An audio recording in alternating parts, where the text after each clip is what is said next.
How you doing, everybody? John Arezzi here, back after a 2-week absence, visiting, traveling to New York, going down to Florida for spring training. I'm back, COVID-free, had one vaccination, going to get another one soon. I'm in a crazy mood today. It's been a nutty week. I got writer's cramp from signing books. So here it is. We're going to talk about Matt memories today here on the show. We're going to bring on Don Laible and Greg Oliver, and we're going to have a good discussion. I'm happy that everybody's here with us, and I'm happy to be back again, direct from the New York Clubhouse with another edition of Pro Wrestling Spotlight Live. Yes, welcome back. Thank you, Steve. I'm in a nutty mood today, so anything may happen. I'm going to read you chapters from the book in slow motion and see how everybody likes that. Right, Dominic? Dominic is here, and he wants to be heard but not seen today. So that's that. Dominic is here, though. Hey, Dom. Hi, everyone. How you doing? Hey, why don't we do this real fast? We'll at least say hello to you. Dominic, how are you? I'm doing good. How are you? Good. Did you have fun in Florida? I did. It was great to be down there. The Mets look good, right? They did. Yeah. Opening day on Thursday. Opening day Thursday. I'm looking forward to that. But anyway, we are here. Another edition. We'll bring Don on in a few minutes and Greg Oliver. But as we do each and every week, the host from the last couple weeks here, Alex Robertson from Slam Wrestling up in Canada. How are you? I'm good. How are you, Can I John? say that like a Canadian? How are you? We don't have an accent, or at least I don't think so, but all of my American friends say that we do, so I'll take it. Do I have an accent? Well, you have a bit of a New York accent, so that's from what I can tell. Yeah. What, do you got a problem with that? See? There it is. Only kidding. How's life? Life's good. Life's good. I'm healthy. I'm staying safe. I can't complain. Excellent. Yeah. And of course, there's been another nutty week in wrestling. Oh, it seems every week there is. And we're getting closer to WrestleMania, so I would only expect as much. Yeah, I heard there's only one match that's available now on Peacock. Everything else has been scrubbed. Well, it's funny that you mentioned that because I was actually watching the network before, and my boyfriend and I were scrolling through it, and there's still a lot of matches that are quote unquote locked, if you will. So you can't watch them on the network in Canada. But then if you go on Peacock, there are still some things that aren't available. Like, for instance, the Hall of Fames are not available on Peacock right away. I'm not really sure why. I know this week I heard that there are some matches that they're intentionally scrubbing out of some of the shows. A lot of the things that Roddy Piper did back in the day that may have been a little bit too racy or crossing the line a little bit, they're trying to scrub those out intentionally. So if any of you are watching some old WrestleManias or just some old matches in general, you're going to notice that some things kind of have been phased out.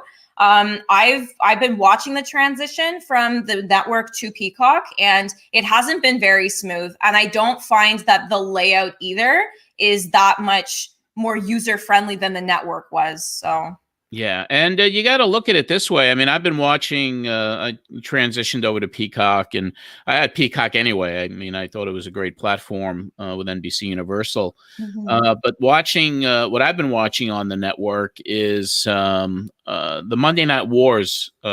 It's like 7-8 parts from back in the day, and been watching that. And last night I watched the ECW episode, and I'm like, if they're going to start scrubbing stuff and censoring things, this ECW stuff is going to have to go, and so many other things from the Attitude Era is going to have to go. And I think it's a dangerous and scary thing. You know, it is. History is history. What people did 20 years ago and 25 years ago, wrestling has always been really a platform that back in the day when I was growing up, there was a Japanese villain, there was a German villain. I mean, there was all these different ethnic types of, portrayals. But now it's kind of like, what's going to happen next, and what is going to be allowed to be seen and what is going to be not allowed to be seen. And I think that's a big question for everybody. But Vince McMahon has his $1 billion. So does he really care? Well, that's it. Money. That's it. That's what I'm more leaning towards as well. And when you're talking about some of the older content, even stuff from way, way, way back in the day, like early 70s. Like they're Mhm. they're not even showing that stuff on Peacock, and it's all blocked No. on the network. So I don't understand why. I don't think it has anything to do with it having racy content. I think they're blocking a lot of the stuff in the Attitude Era in the 90s, probably for that reason, because they might be going through it to see if there's anything that they have to get rid of because it was a little bit over the line. But as you said, I mean, like wrestling evolved over time and it has all these different eras. You can't get rid of an era altogether because Right. in present day, it doesn't work, you know? Yeah, it's really scary. I mean, I used to love the hidden gems on the network because you'd Mhm. see a lot of different stuff and a lot of old matches, and then of course the tapes, the All-Star Wrestling tapes they had from the 70s. So I'm really hoping. I mean, that's why I got the network anyhow when I first subscribed to it, because I wanted to see the history of everything. And now you don't know. You don't know what's gonna survive and what's gonna be yanked, never to be seen again. So if Mhm. anybody out there has old DVDs or videotapes of the Attitude Era or ECW, you might as well hold on to them. That may be the only way you could see them, unless you go on YouTube, of course. Mhm. But yeah, I mean, it's just kind of like I've been in this mood all week of cancel culture is here. It's not going away, and it really feels almost like McCarthyism of the 50s. So we'll have to see where it goes. I mean, it's just it's scary. I mean, it's depressing too. It is. And I think it's going to be a huge test come WrestleMania in a couple of weeks, or in a couple of weeks now, Yeah. to see what it's going to be like, you know, because they said that it's going to air exclusively on Peacock. So I don't know what kind of problems they're going to run into there. I just hope it's not too serious. Yeah, you'll see. I mean, WrestleMania is in 2 weeks, and there'll be a Mhm. crowd there. And I did watch, and I know you're going to talk about Fastlane a little bit and some of the repercussions and fallout from it. So, yeah, why don't we go over that stuff? And I did watch. I watched the show myself, and I did see The Fiend returned. Yes, yes, yes. So when I was actually watching Fastlane, I said it last week on the show that I don't think it's a pay-per-view that's really necessary. I think that they should have just like not had it all together. I don't really think there was any huge stipulations for this kind of match going forward to WrestleMania anyway. But nonetheless, we did have a show. It started at 7. And I calculated the amount of time that went by, and we saw 3.5 matches in 1 hour. It went by so fast, and there was only 8 matches that were on the card. And actually, there was supposed to be a match between Shane McMahon and Braun Strowman. And right at the last minute, I would say maybe like a day before, they took it out altogether. And now they're saying it's because Shane McMahon is injured, and he won't be able to compete in the pay-per-view. But then I looked at the WrestleMania card, and that's one of the matches that's going to be on the card. So, So it's a work. It's a work. Yeah, it's definitely a work. I don't think he's actually injured. I'm not really sure what happened there. If it was a COVID-19 thing, I know we would have heard something. So I don't think it's that. But nonetheless, that will be at WrestleMania. Some of the other matches we saw, Biggie versus Apollo Crews. I think that match lasted a good 5 minutes. And I think there was some sort of mishap there. There was some sort of miscommunication between the two of them. And it wasn't a very good match. I think the star of the show was probably Alexa Bliss and The Fiend defeating Randy Orton. And I think that was, you know, they intentionally put that at the end of the show to build up to WrestleMania. So I think that was the best thing that came out of that show. Yeah, Alexa Bliss is really, I mean, she is, you can't take your eyes off her.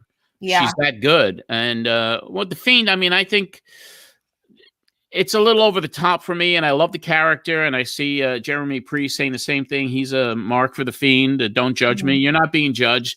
Not I think at it's really, if this was science fiction and this was a different type of show, I mean, yeah, but it is over the top. But I think the storyline is really amazing, and I think Randy Orton has done an incredible job with it. Alexa Bliss has done an incredible job with it.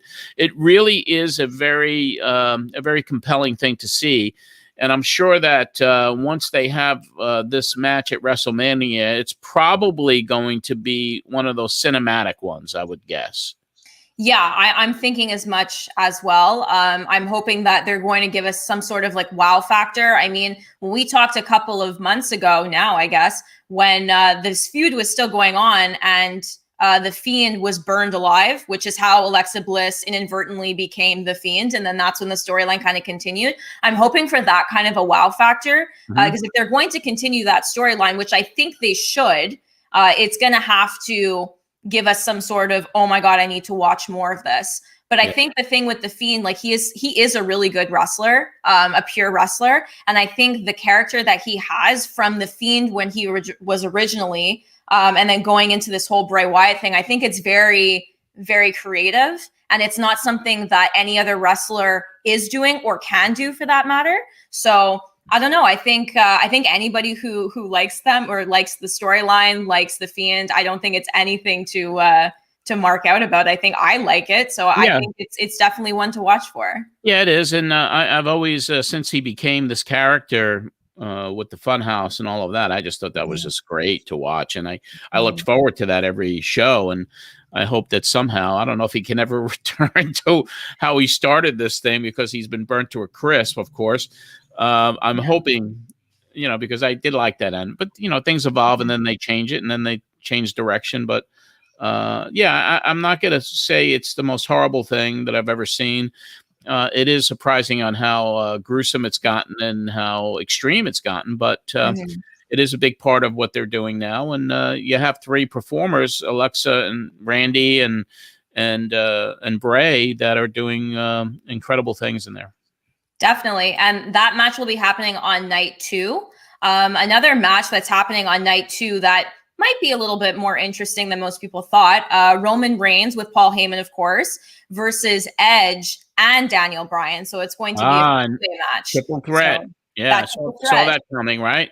Yeah, absolutely. And one of the female matches that's happening on night 2 is Asuka versus Rhea Ripley. Which I think is going to be insane. I don't know which way that one's going to go, but I think that's definitely going. I think all the women's matches, to be honest, are good ones, but that one is definitely going to be. Everyone's going to be talking about that one the next day for sure. And I think one that's a little bit more personal for me and anybody else who lives in this city. Sami Zayn is going to be going up against Kevin Owens, which are two Montreal boys. And I know all over my social media, I saw a lot of people marking out, if you will, over it because they're very excited. I know we've seen them before, but nonetheless. Oh, they're great performers also. I mean, I just love both of them. Yeah, definitely. But night 1 is also very packed. They actually have 6 matches on the card. The first night, we're going to see Sasha Banks and Bianca Belair, which they've been building up to over the last couple of months since the Royal Rumble anyway, when Bianca won on the women's side. So that should be fun. And I know, John, you're really much looking forward to the Bad Bunny with Damian Priest versus The Miz and John Morrison. I know you're looking forward to that one. So that'll also be happening on night 1. Why do they call him Bad Bunny? You know what? I don't even know. I don't even know. I don't listen to his music, so I could not tell you. But yeah, so that's what we have so far in terms of WrestleMania. So I think, like you said, I think it's going to be very cinematic for both nights, actually, because it is over a 2-day period. So they're going to have to fill it somehow. So it should be interesting to see what happens over those 2 days. Absolutely. Yes. Yeah. And the last thing that I want to mention, which if anybody was watching AEW this week, you would have noticed, and they didn't really push it too hard into our faces, but Cody and Brandy Rhodes announced that they're going to be doing a reality series on TNT. So it's gonna be kind of like totally like the Miz and the Misses. Is that how it's gonna be? Yeah, I think so. From what I gather, it's probably going to be like that. I don't know anybody who's listening right now. I don't know too many people who would probably be interested in something like that. But I think it's just AEW's way of trying to compete with the reality side that the WWE has. Yeah, well, we'll see what happens there. We'll see what happens. They can get tattooed, like, more neck tattoos. That's awful. And of course, we have to mention the 2 WWE Hall of Fame announcements that came out this week. So, of course, I'm going to start with the best one. We heard that Kane is going to be inducted into the Hall of Fame this year. I'm good with that one. I'm good with that one. And I was also very happy with the way the Bump did it, where they actually got The Undertaker to tell Kane that he was being inducted. And of course, Kane was very emotional, and it was a great moment. And then we heard that the great Khali is also going to be inducted. I can't even say it without laughing, is going to be inducted into the 2021 Hall of Fame this year. No, that's not good. No, I don't agree with it either. No. Just like, Don doesn't really agree with Molly Holly. No. I don't really agree with the great Khali being inducted this year. There you go. Yeah. I mean, it's what does Vince do? He sits in his office and he's like, all right, who are we going to put in this month? This year, pal. What about that guy, the Giant, a great Khali? Remember him? Let's put him in the Hall of Fame. It's a great impression. Man. Yeah. Crazy stuff. Yeah. Well, yeah, a lot going on for sure. And we are going to have a busy couple of weeks coming up. Yes, we will. Yes, we will. I'll keep all of you up to date as best as I can. And hopefully we won't have any other weird inductees or weird things happening with WrestleMania. Hopefully it just stays the status quo. We'll see. Yeah. All right, Alex, thank you so much for joining us once again here at the show. And we look forward to seeing you next week. Of course. See you next week. All righty. Take care. Bye. Alex Robertson, slamwrestling.net. That is the, wow, what a site. And it's just growing by leaps and bounds. And RVD, that's right. RVD is going into Hall of Fame. There you go. That one is not bad either. RVD. Yeah, lots going on. And I am excited. I want to bring on two people right now who are dear friends of mine. One person that I've known since the 70s and another person I've known just for a couple of years. One person is by Ally. He's worked with me on so many projects over the years, and my right-hand man, and of course, the news capsule on Pro Wrestling Spotlight was Don's. And then the other guy, my psychologist, we'll bring him on as well. But let's bring on Donnie and Mr. Greg Oliver. Hey, Greg. How are you guys doing? Good. Better now. Look, I'm centered. That's good. Yeah, centered is good. New setup, so I got to try something new. Yeah, I mean, well, here we are. I mean, I am excited, and Don, I mean, you've been with me for so many years, and you had emailed me this morning because you wanted to talk about the release of Matt Memories, and that was kind of going to be the theme of today's show, so it was good timing because I know you've read the book. And Greg, I think you might have been a part and read the book. I've tried to block it from my memory, but yeah. It's a project that I've taken great pride in, and I'm so happy to say that it's now available. I mean, even though the official release date is the 6th of April, Amazon shipped them out, Barnes & Noble. I've been writing, all the direct orders that I've been getting, so I have about 30 left out to send, but the vast majority have been sent out. So, yeah, Chapter 4, Jeremy, thank you. But first and foremost, I definitely want to say that this has been a labor of love for me. And now that it's finally here, I'm very, very excited. And Greg, I want to first tell you, as I have said it on social media, and I've told you directly, this project and getting to do it with you has been one of the great life experiences I've had. So now you could turn heel on me. Exactly. Now I can say what a pain in the ass you were to work with, such a prima donna. How you forgot Donnie? We had to add Donnie. Did you tell him that part? You didn't have enough about Donnie in there? Add Donnie. Donnie, I added more about Donnie because the more I kept thinking about it, I was like, I didn't give enough accolades to somebody who's been with me since the very beginning. So I in the second draft or third draft, I added a lot more about my friend. Hey, John, you know what I learned in the book? I'm not sure if I mentioned this to you, but I did not know at one point you had lived in Ridgewood, Queens. Well, yeah, when I was a kid, we went from Bushwick in Brooklyn, Bushwick section, to Woodbine Street, which was right in the heart of Ridgewood, right off of Fresh Pond Road, if you remember that, Don. Not far from where you knew. I mean, you knew how to take me home before I ever gave you directions. Yeah, and there was a nice there was a fresh pork store on the corner. I remember where we lived. We had Germans on one side of the block and Italians on the other. Without saying anything that'll get me canceled, there was a little heat between the two sides of the street. You know, I did want to mention to you, first of all, earlier on, when you were just talking about Peacock or another, I'm writing down, the word censorship, and saying people could be disappointed if they take away some of the things from the past, and like the Attitude Era.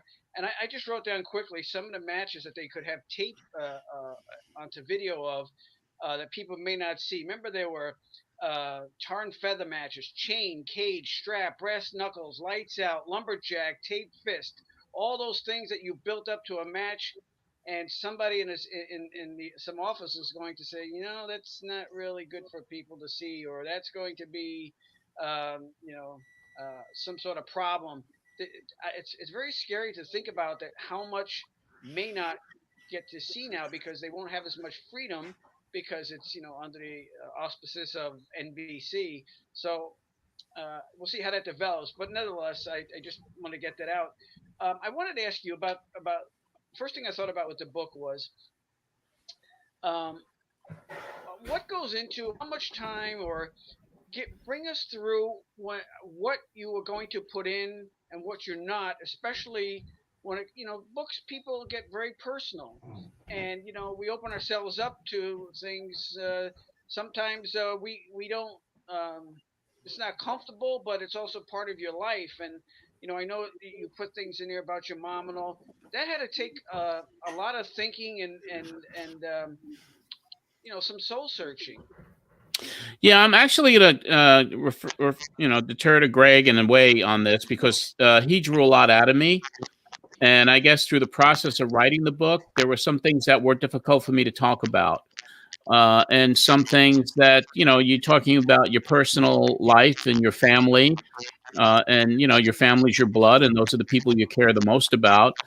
So it wasn't the easiest thing. And then, the chapter about Patty Loveless, it was certainly a little gut-wrenching for me. But Greg, I mean, you're the one that drew this stuff out of me, and why don't you, from your perspective as somebody who actually talked to me and heard the stories and then wrote them up and sent them back, and what was this experience like for you? Because this was kind of a new experience for you because you didn't do a lot of these types of books previously. Yeah, this is my second autobiography. I worked with a goalie named Gilles Gratton, who played in the 70s in the WHA and the NHL. And he had no filter. And so he would just say anything.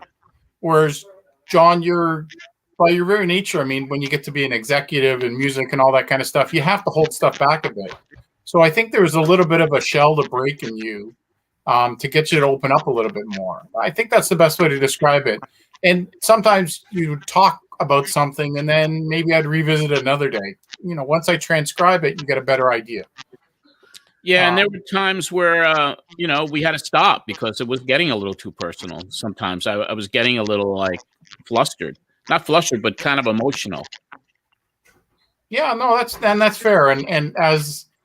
But that can be just when you're interviewing somebody about anything, right? It could be a loved one who died, whatever. And as a journalist, you have and Don would know this, there's a tricky line, right? You want to push and you want to get stuff, but you also want to be human, right? You want to not walk all over their emotions and let it come out sort of naturally and not force it. Yeah. Yeah. John, well, it was I'm sorry, go ahead, Don. John, what do you, if your mom and dad were here and they read the book, what would each of do you think now their response would be to holding up that book? Well, I think they would both be proud, maybe in different ways. My mom was my mom, and she, you knew my mom very well. I mean, you spent time with us, and you knew and she liked you, yes. and my dad. So you spent time with my dad as well. So you knew both of them, and my grandma Dorothy, and I think you met Grandma Fanny too in Brooklyn. And Yeah, and but I think they'd be proud. I think my dad would be proud of the accomplishment, and he was always happy for me when a big life event took place. Like when I bought my house, he was so proud. And I mean, and my mom was just kind of like all over the place. I mean, she had good days and bad days, you know. But I think she'd be really happy about it. Or she may be saying, "Why did you put that in the book?" Or, you know, "And why did you say this?" And, you know, but I don't even know if she would read it. I have no idea. But it was cool. And the other cool thing that happened was that I had been reached out to by a dear friend of that we knew from the family years ago who bought the book, and she also bought a copy for one of my dad's best friends who's still alive. And he actually worked one of the conventions and helped my dad there. So the fact that he's still alive and is now going to get a chance to read about his friend and his friend's son and the escapades that I've had over my life is kind of a cool thing. And the other thing is that so many people who have been close to me, college friends, different associates, people at GAC, people in the country music business, the amount of personal copies that have been ordered and that I've signed for people, it really touches my heart because it seems to people are really excited for me, and that's kind of a cool thing. It it changes over time though, John. And when you get to book number 17, they sort of just shrug, right? I can only imagine, right? But that first one I did, the Pro Wrestling Hall of Fame, the Canadians, you know, we had a great book launch at Tony Parisi's restaurant in Niagara Falls. All the wrestlers were there. A lot of my family and friends came down. It was a really special moment. So I know we're a little bit handicapped by the pandemic, John, but just enjoy the ride as best you can. Yeah, I'm going to. And now that it's out, I mean, reading some of the reviews have been really also touching me in a lot of ways because I haven't heard anybody really trash the book at this point. And a lot of people are giving good reviews. They think it's an honest it's an honest reflection of my life, and I tried to be as honest as I possibly could. You know, you can't put everything in a book, but I think I did a fairly good job at sharing the story in a pretty transparent way. John, could you give us an idea of something that didn't make the final cut that may have been in the book and it had to leave? Because I'm sure, like you said, you can't put everything in one book. Do you have one or two items that didn't make the book that you'd like to now talk about? I'll say all I have to do is listen to his podcast with Brian Last, and it's like, why didn't you tell me that story? Why didn't you tell me that story? So there's all those little things you sort of forget that as he's hearing them back, he's remembering things. That'd probably be my example. Yeah, the podcast. I mean, because I haven't listened to these shows in 30 years. So every time I hear one of the podcasts, there's something new that I was like you're saying, Greg, that may have been a good part for the book. But I think for the most part, there's not anything that I would have included or taken out at this point. I think I'm pretty happy with the end result of it. And it kind of, went into a deep dive of my life in country music and wrestling and the cup of coffee I had in baseball, all of that. So I'm not really, if I had to do it all over again, I don't know what I would take out or what I would add, actually. Well, let me tell you, my first memory when I looked at the book, you have that picture of yourself, you, me, Tom Burke, Mel Phillips, Dave Brzezinski, and Eric. When that picture was taken, that was the very first time I ever met you. That was July of '75. We were at the hotel in Boston for the convention. And the person who took the picture was one of the greatest wrestling photographers of all time that's long forgotten by everybody, was the great Gene Gordon. And that was the first time I met Gene. Remember, he had in the magazines, used to be called Gordon's Grappling Gems. And I couldn't believe I was in the room with all you people. You were in the magazines. Gene Gordon was drunker than a skunk. Yeah, he's a legend. He was a legend, man. He was one of the best photographers ever. He carried on about the Crockett's left and right. It was so much fun. But that's my memory. When I see that picture, I go back to 1975, and I'm with these guys, and they're all somehow connected. They know what's going on in wrestling, and there's the great Gene Gordon taking our pictures. I just thought that was really something.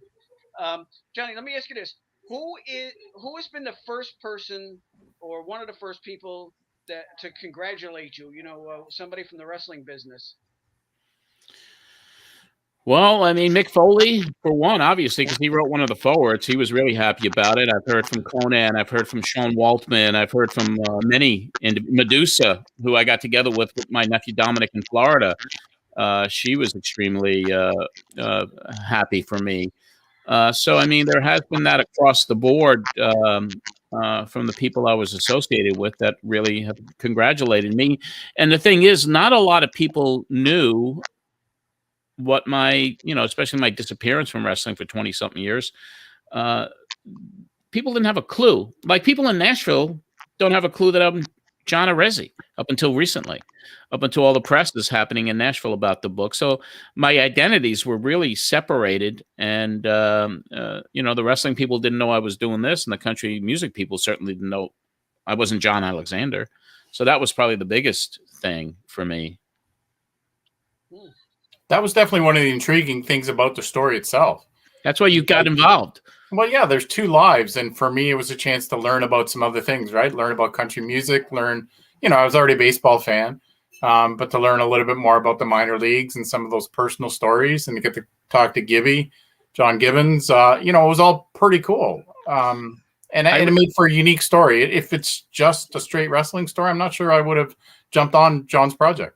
Yeah, John is. I heard from Gibby the other night, and he congratulated me. He is going to read the book in the forward. He said he wasn't going to read it. He said, "But good for me." But he is actually going to read the book, and that was a really cool thing. And Suzanne Alexander, who I worked with for many years at GAC. I mean, she wrote the other forward, and so everyone's getting their books. I mean, Mick Foley, it's been shipped to him, and Gibby and Suzanne. I mean, it's really an interesting time. And especially what's even different, because how schizophrenic it's been, is the different publicists now that are working it. I have a Nashville publicist getting incredible pickup from me down in Music Row. And here in Long Island, I have a guy that's helping. And then ECW Press, obviously, with the team there. I mean, I've been extremely busy when it comes to interviews and podcasts and media right now, which is really interesting. Do you have a memory that came back when you're doing a book and you're thinking of some of your travels and people you met? Is there one that you single out that gives you a smile, that makes you feel really good, that you included in the book? As far as an interaction with a celebrity or a person? No, with anybody. What's the first thing that you think of, somebody that you came across over the years, was, say, for wrestling? When you think about your time in wrestling, is there one memory that gives you an instant smile? Blassie. There you go. Freddie. Power Twins. Come on. Power Twins. Broadway Sunny Blaze. No, I mean, Blassie for me, because of how impactful he was on my life. From the moment that I, handed a blank permission slip to the security guard at Madison Square Garden in 1971, and they took it in the back and came out with a signed permission slip, which I sent to Jeff Walton to make sure it was valid, to the times that I would get the surprise letters in the mail from Fred. And the first time I ever met him in March of '73. So, yeah, he's always someone that puts a smile to my face, because he was somebody that I just revered as an individual, as a talent, and then as a person. So that puts this immediate smile on my face. And you remember, Freddie's signature was very readable. Nowadays, particularly when people get autographs, it's like a scribble. You can't read a lot of this stuff. Yeah. Fred had such great handwriting. Impeccable handwriting. Yeah. Oh, it was fabulous. Yeah. Yeah. Well, is that it? No, I'm getting ready to turn you over and grill you some more. Oh my God.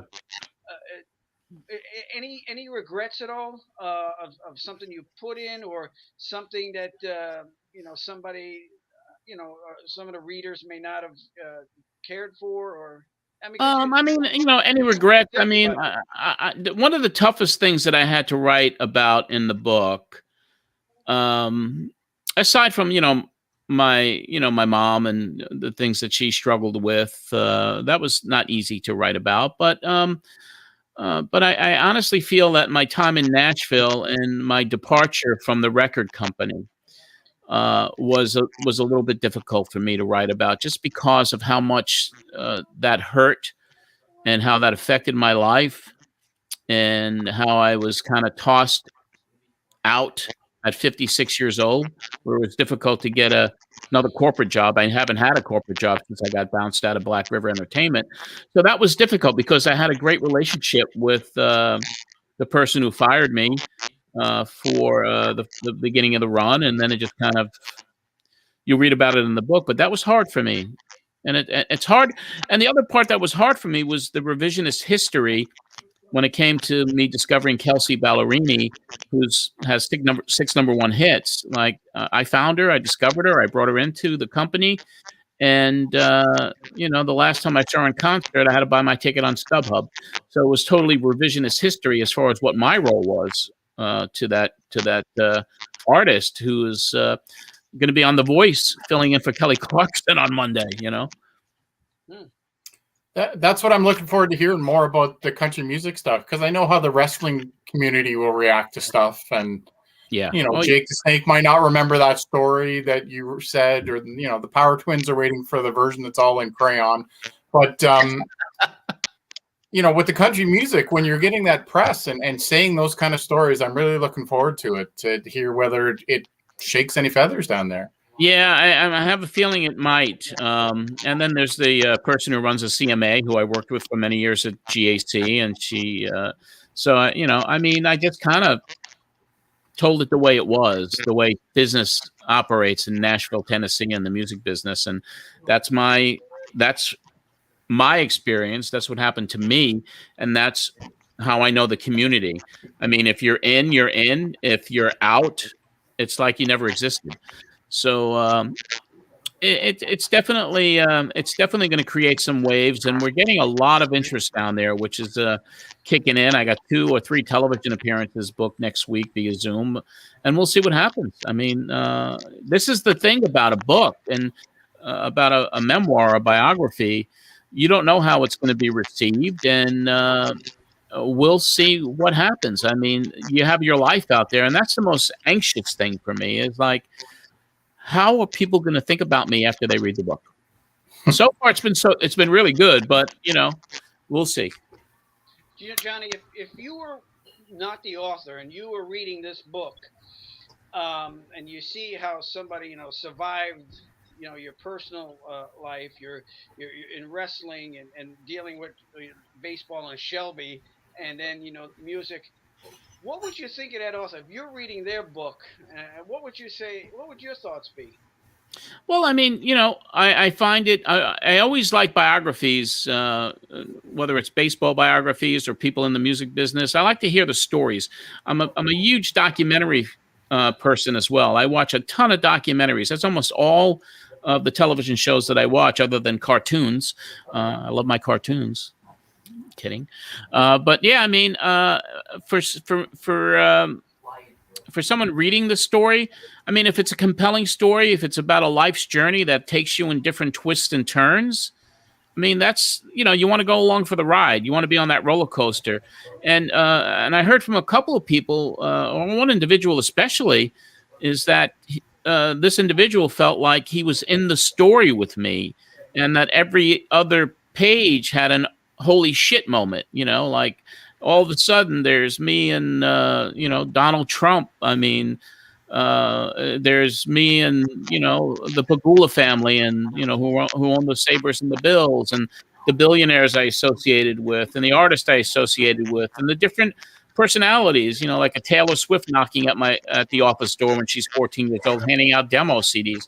I mean, so all of these individuals that pop in and out of the story are going to keep people interested, I think, because I've dealt with a myriad of of people in all of these different genres. My roommates, John Gibbons and J.P. Ricciardi, Lenny Dykstra. It's like that baseball stuff it's not a big part of the book, but it still is entertaining, I think. Earlier today I was in Cooperstown just killing some time, and I walked by the store where you met Lenny Dykstra to sign your book, his book, and it came back to him, and that was a pretty cool night to see that connection. Well, you're on the street. Remember when were you there when he first saw me on the street? And we greeted each other. And what you doing, man? I was like, yeah, I'm in the music business. Oh, you must be effing loaded, bro. And then he tells a story about Shelby and how he got picked up from the airport, and and I drive him to a high school field, and he's like, "You drove me to an effing high school field, and I just saw my first big league contract, and I'm going to play in an effing high school field." So he was he's a bit of a nut, but he was telling that to the girls that were with him. Yeah. Yes. Exactly. My last question is, when you look at the book and you see there's a book about your life, which is amazing. You have to be pretty amazed that you're here today talking with us about it, that you survived this life that you've had, and some of the things you may have escaped, that you've really been a survivor. Yeah, I kind of equate it to being resilient in a lot of ways, and because when you have struggles in your life, and believe me, I've had my share of those personally, professionally, and then you don't give up. You bounce back and you reinvent yourself, or you do whatever you think you can do to keep yourself happy. One thing I've never been is somebody who, if I don't like what I'm doing, whether it's at a job or, professionally, I get out. And I did it when I was a kid. I mean, when I was a paper boy, I was delivering. This should have been in the book, maybe, Greg. I was 12 years old. It was 1969. I'm delivering newspapers, and lo and behold, I get back to the office that day with to bring back my bag and the leftover papers or whatever. And the manager asked me to sweep the floor. I was like, I just delivered all these papers. Why do I have to sweep the floor? Because I'm telling you to do that. And I was like, oh, effing sweep your own floor. And then he took my head. He actually took my head and he hit me against the wall with it. Not hard. And then I went home and told my mommy, and my mommy went over there to go kick his ass. It should have been in the book, John. It should have been in the book. And the other time was when my dad had got me a job through one of his friends at a supermarket called Hills Supermarket, and I had a trip planned to Boston. It might have been for the convention, and I said, "Well, I can't work because I have to, well, no, actually, this was in '73, so I was probably going to Boston for the first time to see a show or something." And I asked for time off. And then the day before I'm supposed to leave, my manager comes up to me, and I was working in produce, so I was cleaning string beans. This should have been in the book too. And she's like, "I'm sorry, you got to work this week." And I said, "No, I got to go to Boston. I can't work." She goes, "No, you have to work." I was like, "Well, what if I don't? Then you're fired." So I took the whole bin of string beans and I turned them on the floor. I said, "Go clean your own effing string beans." And the funny part is that when I get back from Boston, my dad talked to his buddy who was the union delegate for the supermarket, and I get hired back. And here she is the first day, and she calls me into her office, and she's like, "Just because your father's friend is so-and-so, don't think you can get away with anything here." I said, "You know what? F you, I'm not working here." And I walked out. And my dad was pissed. Should have been in the book. It's all about the connections, right? You weren't mafia, but you were close. Right. Volume 2. But yeah, it's been a ride, Donnie. And I think we all, in our way, have a book in us in some respect. This, I certainly hope that, if this one does well, I hope to do deep dives with maybe a couple other books. I'll be knocking on Greg's door. I changed the lock.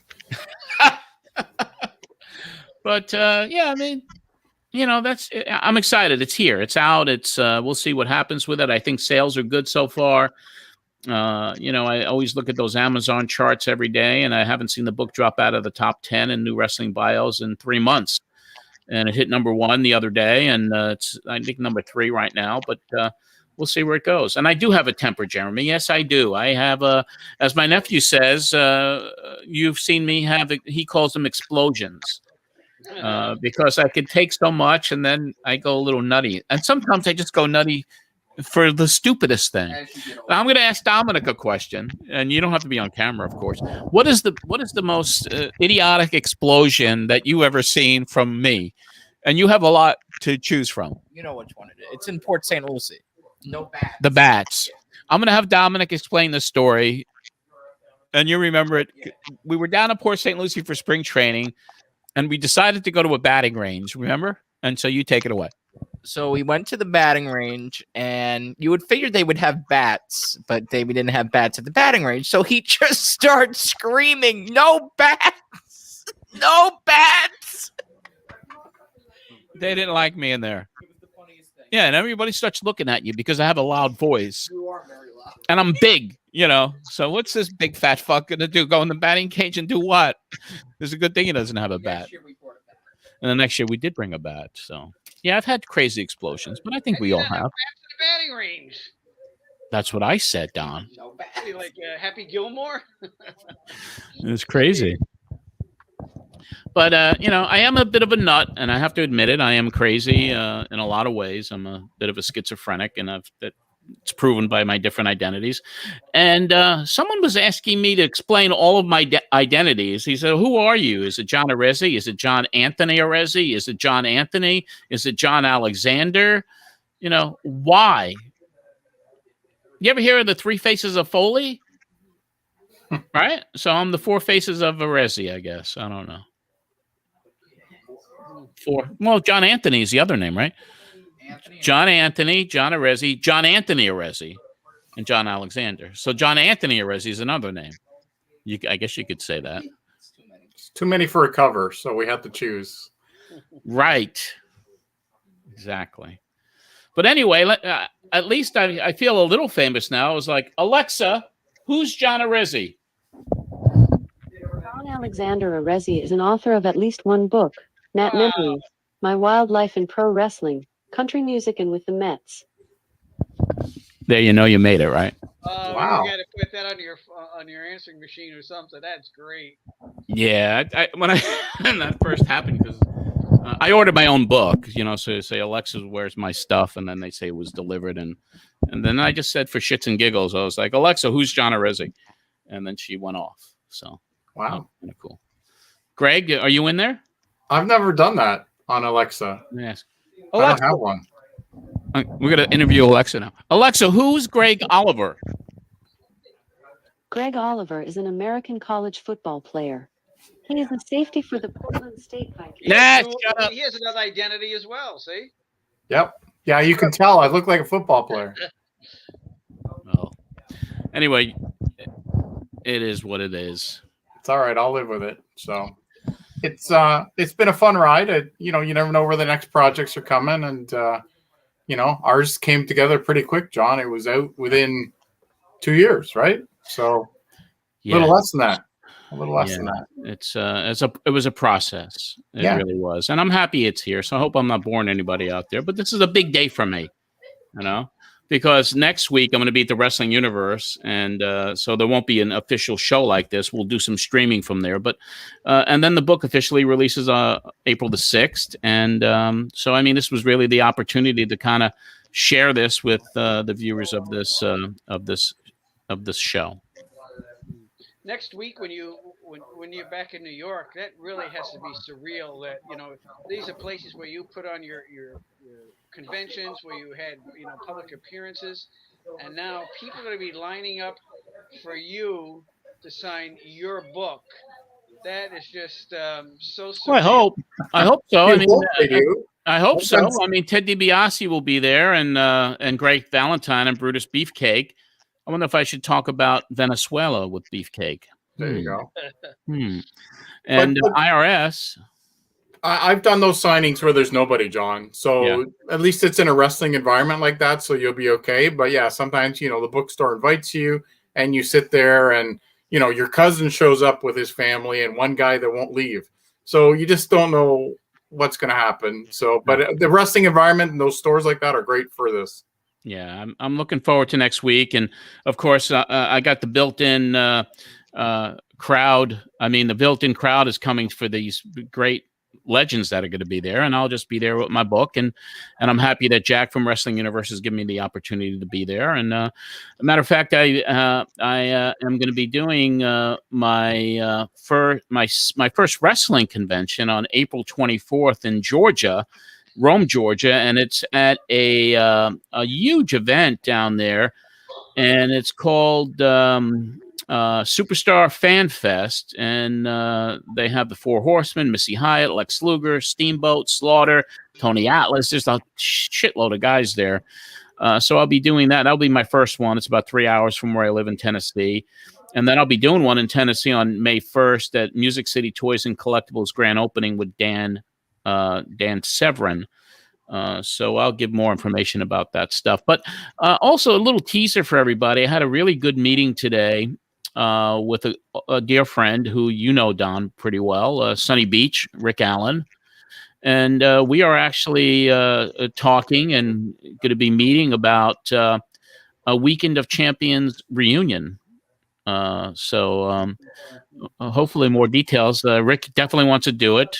I would kind of be the face of it, and it would be called Weekend of Champions Reunion, and it would be like shoot interviews, autographs, a show, and so we're meeting with some venues next week, and it may be 6 months from now, or it may not happen until next year because we want to be mindful of the pandemic. But looks like, Don, another Weekend of Champions may be heading for everyone to participate in. Road trip. Greg, you have to be here for that too when that happens. Well, hopefully the border will be open by then. Yes, I'm sure it will be by the time. We're not going to do it until everything is back, and hopefully that'll be by the end of this year, in the fall or in the spring of next year. So we'll see. And yes, Jeremy Priest, Foley has to be there. Yes, because I want to bring back people who were in the, who were here all those years ago. I mean, most of them, the legends are passed away, but there's still enough, especially some of the really younger guys back then, that you could bring in, and I think we could have a really cool time. So that's that. Any other questions, Don? No, I'm good. And you're good. Well, and it's always a pleasure. I'm mailing your book out on Monday. Greg, hang out for just a minute if you could. Brian Phillips says the convention will be catered by Chicken Tonight, or who is that? That's another person. Catered by Chicken Tonight. Yes. Don, always a pleasure. You're my dear friend. I love you, man, and I'll speak to you next week. And that's it. He logged himself out. There you go. That's all right. Well, you were telling him to leave. Yeah, but I didn't cut him off, Yeah, but it's interesting because, of course, Don was a journalist too, so he understands a lot of the process in a way that maybe some of our readers and listeners here today don't. And but it was a good project, and it was nice that it was easy. Your story was easy to to break up into pieces, compartmentalize. Is that the word I'm looking for? I think I need some. Yeah, it because you could put it in little pieces and work on it that way, which helped a lot. Because sometimes projects are just so big and overwhelming, you wonder where to start. And then compared to like the hockey books I've done, or you can break them into years. So with a lot of people, you don't really have that. But with you, because you've done so many different things, it was easy to break up into pieces. So. Yeah, you wove the narrative pretty seamless. There's I mean, it's an easy read too. So I mean, I'm excited about it, and I thank you once again, Greg, and. I hope that we have, great success. Yeah. Great success. What can you say? And, of course, I'll be speaking to you soon, my friend. Chef Donkey and Bug. That's a good one. All right. Thanks. Thank you, Greg. Take Bye, care. Everybody. Greg Oliver. Yeah, it's an exciting time. And I want to thank, if anyone here has not gotten the book yet, I mean, I still have, some copies of that would be signed and numbered and signed by me. And if you want to get a book directly from me, just go to john@mattmemories.com. Send me an email, john@mattmemories.com. And they're here. They're in boxes over here. I'm not going to turn the camera around because Dominic is incognito today. But you can get one. And then, yes, Richard, the audio CD is coming out. And I got a couple of big announcements to make here before we wrap it up. And our friends over at the Forward Merch store, we have come up with a couple of really cool things for the launch of the book. And one of which is an old-time wrestling poster that they designed, and I loved it. And here it is. This is just one of those old kind of posters on the hard cardboard that you're going to be able to get at the appearance next week on Long Island. And then we're going to put up the opportunity at tinyurl.com/PWS store at Forward Merch. So the poster's coming out, and we also got this T-shirt that I'll have also at the Wrestling Universe next week, and that the Forward Merch people are going to be putting up for sale the day of the book release, this and the poster, and you'll also be able to get signed copies of the book with them. So all of that is happening with the merchandise part of it. And the audiobook is going to be coming out. So anyway, I mean, it's just like, I hate to toot my horn here today, but it's a special day for me because I've been sending these books out, and I want to thank everybody out there who's already gotten their copies and have Jeremy, yours has gone out. You should get it. You'll be getting it any day now.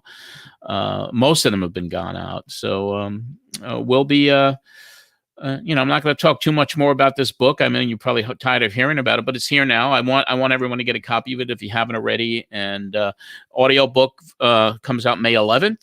So you can get that on Audible and everything else. Yeah, it's like a hat's. Yeah, exactly, Vinny. How you doing, my friend?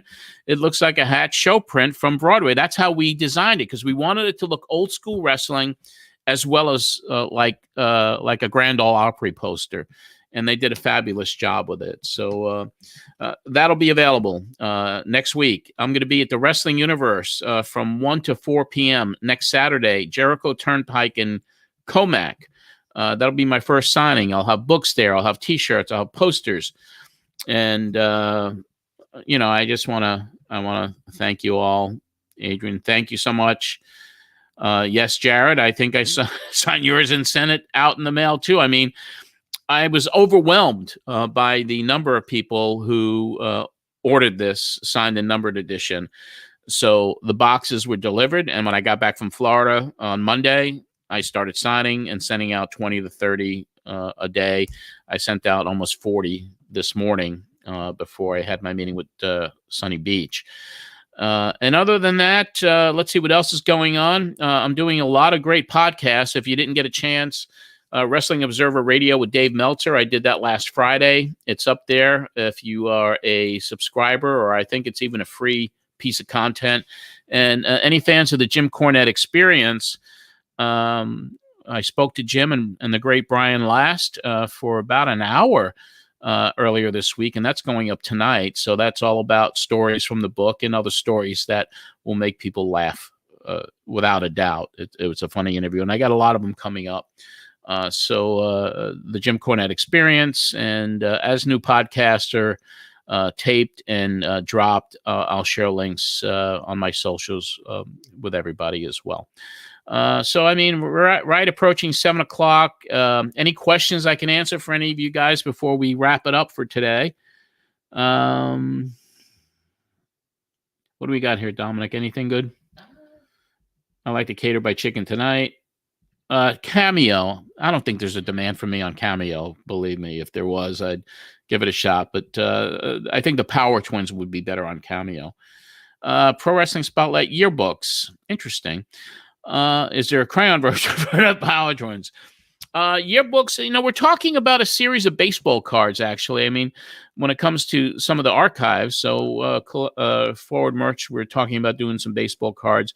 But a yearbook, that's an interesting concept, or the best of, maybe the best of Pro Wrestling Spotlight, 1989, 90, and so on and so on. So there's, send me your ideas. I'd love to take a look at those. And, I'm all about the history of the business now and what we shared together over the years. And we'll see where it goes. I'm going to about wrap it up for today. I want to thank everybody for joining me here. And we're going to return next week from the Wrestling Universe. So there'll be a different time. I'm there 1 to 4 p.m. So I may do something live here at exactly 4 p.m. Eastern. Because I'd love to get DiBiase or one of those guys on the show. But just if the way you find out about the information is obviously you're on my socials at Matt Memories at Facebook and Pro Wrestling Spotlight, then in our Facebook private group. And don't forget pwspod.com, Pro Wrestling Spotlight, then in our podcast. I'm taping another one tomorrow. There's a lot going on that show. I'm done with Herb Abrams now on the show, and there's a lot of stuff. 1991 was probably the biggest year in the history of the show. So now we're into 1991. Can I update before what? What is this? Can you update before John? What does that mean, Richard? Probably before you go on the air. Oh, yeah. It'll be by midweek. Brian is not really a video podcast guy. I mean, he stays under wraps in his large home out there in Jersey, and he's got an empire, man. Brian is building a great empire of historic content, and I really congratulate Brian Last on a lot of the things that he's done and the things that he's trying to do to save and preserve the history of pro wrestling. Well, we'll see you all next Saturday. Thank you so much for joining me. And if you haven't gotten the book and you want a signed and numbered copy, John at mattmemories.com, and I'll get a link out to you so you could purchase it. If not, just go to Amazon. And anybody who bought the book, please write a review at amazon.com and rate it the way you feel. But I think if you can start writing these reviews on Amazon, that only helps the cause. Until next week when I talk more with you, I thank you again. This is John Arezzi. We'll see you next Saturday. Thanks a lot.